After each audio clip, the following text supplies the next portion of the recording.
What's up, droners? Welcome to this week's edition of Droner News, and we have the FAA putting out some new stuff. We have drones scaring elephants and much, much more. Let's jump in.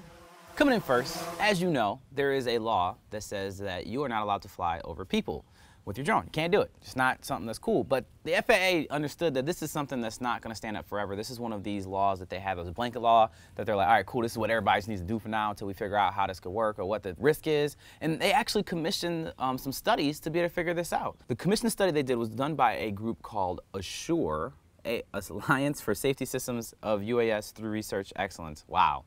And it was commissioned by FAA, like I said, and they pretty much like studied how the Phantom 3 falls and hits people and what the effect is. And they actually found things that are quite promising that DJI is really happy to hear, is that the Phantom is designed to have wind drag as it falls, and the landing gear are normally the thing that hits first, which doesn't really hurt anybody. I mean, honestly, like it said, it was a 0.01 to 0.03 chance of a serious head injury from falling from above, but 11 to 13% chance of like a neck injury, which again isn't very high. And like I said, it was because of the shape of the drone, the way the landing gear is there, and these studies moving forward are really what's going to allow the FAA to be able to do regulations that allow for waivers to fly over people, what kind of drones can do that, and what kind of things they have to put in place to be able to protect people. Like, you know, is there going to be a parachute system? Do you have to have blade guards on? Things like that. Either way, this is a great step in the right direction. I like the FAA forward thinking and knowing that flying over people is something that we're going to need to be able to do, and just figure out the way that this makes it safe for everybody. Coming in next, we have tornado chasing drones. Jamie Jacob is a mechanical engineer at Oklahoma State University. Of course, he's in Oklahoma. Come on, like tornadoes, Oklahoma. But either way, he's developing a team of people to do like rugged storm chasing drones. And the reason for this is, if you've ever seen the movie Twister, those little balls that fly up into the tornado to take data are really awesome, and they get us all the data that will be able to help us predict tornadoes better, because right now we only can predict tornadoes about 13 minutes in advance, and we can't even really predict tornadoes. We can just predict the conditions that create tornadoes. We don't know what the difference between those conditions are, and sometimes it happens, sometimes it doesn't. We don't know.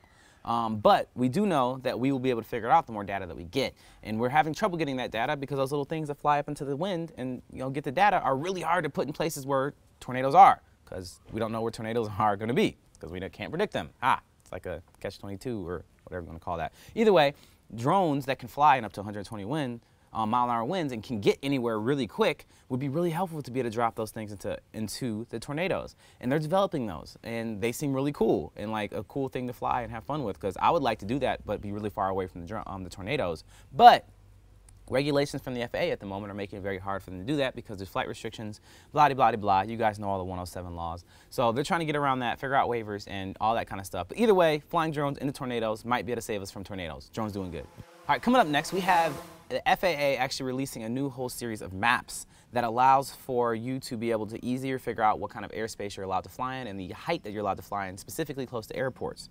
I've mentioned this before in Droner News and said they were going to release on April 27th, and they did. If you take a look at it, you'll see it's pretty much like they put a grid pattern over each airport that tells you the height that you are allowed to fly from when you are flying near that airport. You know, it's like some of the boxes say 100 feet, 200 feet, 400 feet. And it really gives you a much easier way of figuring out where you are, what you can do, and what you can't do. Super awesome. This is the kind of thing that pilots definitely need, because figuring out what kind of airspace you are, especially next to airports and helipads, is very difficult for pilots at the moment, because if you're using Sky Vector, Hover, or even before you fly, they're pretty much just like, don't do it! But if you honestly look at this, it makes it a lot easier. I like it. But the problem is that there isn't enough data input. There's not enough airports that have the grids on them yet, but they're saying they're going to be releasing, just like they do with every other kind of air map in the FAA, they're going to be releasing updates every 56 days. Why is it such a random number of 56 days? I have no idea. But either way, that's what's going to be happening, and by the end of 2017, early 2018, they're hoping that the majority of airports will have these grids on them so we can know where we want to fly, and if you ever need a waiver, it'll expedite that process to make it so it's way easier to get done. Good job, FAA. All right, coming up next, we have augmented reality games for DJI drones. Yeah, there's a company called Edgebees. They develop augmented reality tech that just recently released an app that allows you to have an augmented reality obstacle course and games for your drone. Now, the purpose of this is to be able to help pilots practice and get better at avoiding things or knowing where they want to fly and blah, blah, blah, blah. Just have more time on the stick so you can fly better and do better things while you fly. But it's pretty cool because it's like you can go through an obstacle course, or there's like little things you can get points and fly around. It's just a game for drone users when you're just like, oh man, I'm in an empty field learning how to fly and practice, but there's really no way to fly and practice. There's nothing to do. Let me throw this game on here. Now I got stuff that I have to avoid and go towards and all that kind of stuff. So I don't know. I haven't played this yet. I think I'm going to, because it'll be really fun to do that, and especially if it can make a boring field into something awesome with a drone. I'm all about it. So it's worth checking out. Coming in last but not least, in Tanzania, there has been a real issue with elephants. Now, first of all, let's preface this by saying that elephants' populations are definitely falling worldwide, which is a big concern for a lot of people. But in Tanzania, that is not the case. The elephant population has jumped up 250% in the last 10 years, and so has the human population, which is causing problems because, you know, they're beefing over the same place. They want to live in the same areas. And elephants, you know, sometimes they get into musk and they get a little aggressive and they can stomp crops or charge people. They can cause damage because they're elephants. They're huge and they're very strong. And people are having a real issue of figuring out how to get elephants away from their things. And, you know, sometimes there's nothing we can really do. They'll charge them with their cars, make loud sounds, shoot guns. But elephants are really smart. And they figure out, like, oh, you're just bluffing. You can't really do anything, and they'll charge you anyway. For some reason, drones work.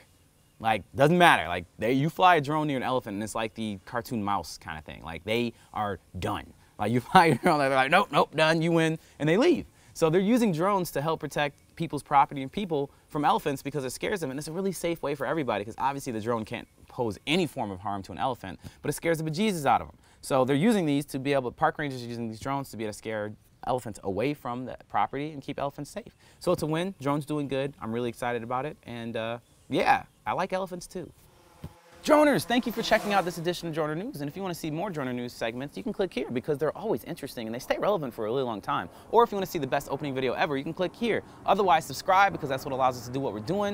You can check out these airplanes because they're crazy. And as always, stay fly.